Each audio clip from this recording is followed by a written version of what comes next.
পটলের কখন পরাগায়ন ঘটে? পটলের পরাগায়ন ঘটনের সময়। প্রিয় দর্শক, আপনারা দেখতে পাচ্ছেন লাউজালি জাতের পটল। এই দেখেন, একটা পাতা 3টা পটলের জালি এসেছে।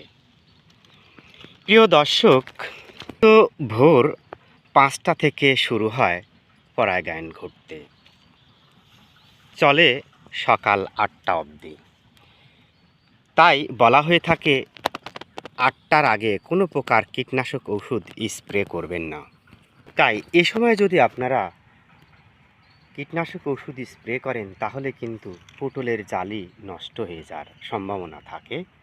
তাই বিশেষ করে সকাল 5টা থেকে 8টা পর্যন্ত যখন পরাগায়ন ঘটে, তখন যদি আপনারা ওষুধ স্প্রে করেন তাহলে পরাগায়নে বিঘ্ন ঘটে। দেখতে পাচ্ছেন লাউজালি জাতের পটল। এই পটলের অন্যতম বৈশিষ্ট্য হলো প্রত্যেকটা পাতার গিটে গিটে পটল ধরে থাকে। যারা এই জাতের পটলের চারা পেতে চান আমাদের সাথে যোগাযোগ করুন। ভিডিওটি